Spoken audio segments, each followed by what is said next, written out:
Hola, ¿qué tal? Donc, je vais vous faire l'analyse du match d'hier soir entre la France et le Luxembourg. Donc, il y a eu 0-0. Je vais analyser en premier le match du Luxembourg et ensuite le match de la France. Donc, le Luxembourg, ils ont mis le mur en défense. Ils ont mis l'autobus, comme vous voulez, mais ils ont mis le mur en défense. Ils ont défendu durant tout le match. Ils ont essayé de jouer par contact. Alors, en première mi-temps, ils n'ont pas vraiment eu de contre-attaque. Ils n'ont pas eu la possibilité de faire de réelles bonnes contre-attaques. Mais par contre, en seconde période, ils ont fait des bonnes contre-attaques. Ils ont notamment touché une fois le poteau, ou même deux, je crois, mais où ça a été vraiment très chaud. Et ils ont fait des bonnes contre-attaques. Ils auraient même pu gagner ce match.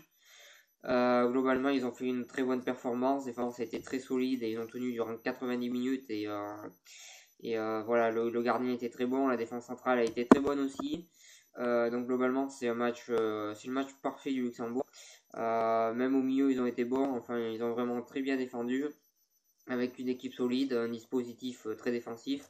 Et comme j'ai dit, par contre-attaque, ils auraient pu marquer un but, notamment ce tir qui va sur le poteau. Et Lloris, il est totalement battu et ça aurait pu faire un 0 pour le Luxembourg. Et faire une humiliation encore plus grande pour l'équipe de France. Donc bonne prestation du Luxembourg, qui est quand même une équipe, et moi j'ai envie de dire que c'est quand même une équipe très faible. Il y a la moitié des joueurs qui sont des joueurs amateurs. Dans cette équipe-là, des joueurs que je connais, il y en a qu'un, c'est celui qui joue à Metz. Le reste, je connais pas du tout. Donc, et pourtant, je suis quand même 5 championnats que je suis vraiment de très près, et plus la Ligue des Champions, et ces joueurs-là, je les connais pas. Donc ça reste pour moi une équipe très faible qu'il aurait fallu gagner, et pour moi ça reste une très grave erreur professionnelle de ne pas l'avoir gagné. Donc je vais passer à l'analyse de l'équipe de France. Donc match totalement catastrophique. En défense centrale, ils n'ont pas eu grand chose à faire et encore ils ont failli prendre un but. Les latéraux, Kurzawa était vraiment très très mauvais. J'ai rarement vu un joueur centré aussi mal de ma vie. Honnêtement, là, je pense que même au PSG, il va avoir du mal à être titulaire en jouant comme ça. Je sais pas le niveau de son remplaçant, mais il doit pas être pire que là. Match catastrophique de Kurzawa, des centres loupés, tout loupé. Enfin, c'est vraiment une catastrophe. Je pense que Mendy peut être tranquille. Il sera titulaire la prochaine fois. S'il n'est pas blessé, il sera titulaire sans aucun souci parce que là, c'est vraiment catastrophique. Ensuite, Sidibé, c'est pas terrible. Il a eu une occasion il va sur la barre et ça aurait pu faire but. Il a fait un petit peu preuve de malchance. Il a pas fait une prestation trop dégueulasse. Ça allait à peu près. Ensuite, Kanté, pour moi, c'est le seul qui a fait un bon match. Déjà, il a intercepté pas mal de balles, sinon il y aurait eu beaucoup de contre-attaques. Et grâce à lui, il a évité pas mal de contre-attaques, et heureusement d'ailleurs, parce que ça aurait pu faire but plusieurs fois. Donc, bon match de Kanté, qui a essayé même d'aller vers l'avant pour essayer d'apporter offensivement. Donc, il a été partout comme à son habitude, autant en attaque qu'en défense. Et c'était le seul joueur de l'équipe de France que j'ai trouvé à peu près bon sur ce match-là. Voilà sur ça. Ensuite, Pomba catastrophique, des contrôles de balles qui vont en petit but, des tirs qui vont 3 mètres au-dessus. Franchement, une prestation catastrophique en bas, de très très bas niveau. Et ça serait bien qu'il soit un petit peu plus régulier parce que là c'était vraiment catastrophique. Ensuite, Lemar qui a fait une prestation totalement quelconque et sans intérêt.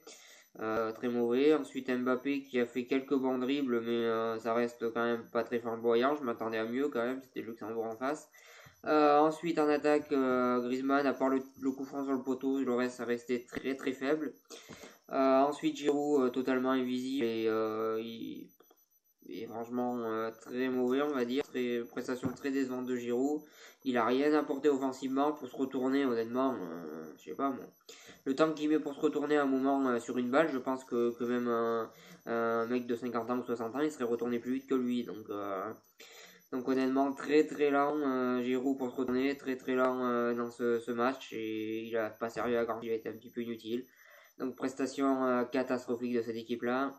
Alors certes, ils ont fait preuve de malchance, ils ont tiré souvent sur le poteau, ça passait près du but et tout ça, mais enfin c'est le Luxembourg en face, tu dois gagner le match, il n'y a pas à réfléchir.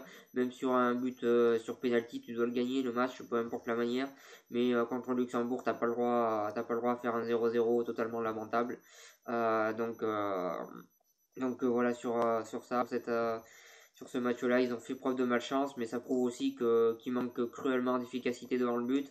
Et il va falloir corriger ça très rapidement parce qu'il reste des matchs très importants. Il va falloir aller gagner maintenant en Bulgarie. Et bonjour la facilité d'aller gagner en Bulgarie.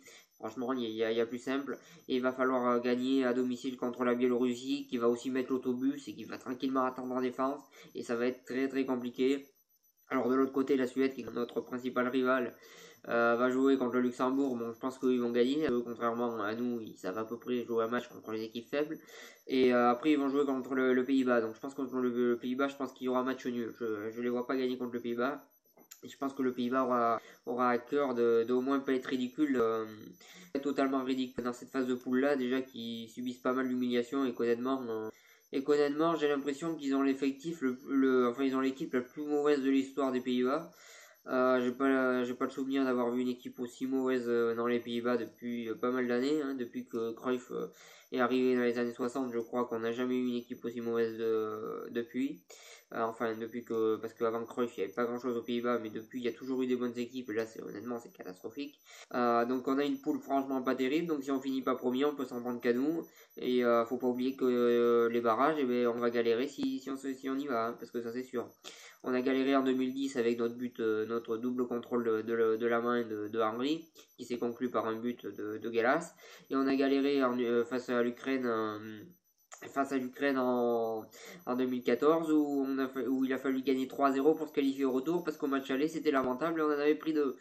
Donc il va falloir se réveiller, éviter les barrages et arrêter de faire n'importe quoi parce que là c'est 2 points perdus et c'est une prestation franchement lamentable de l'équipe de France. Donc voilà ce que j'avais à dire pour cette vidéo, c'est pas la peine d'en rajouter.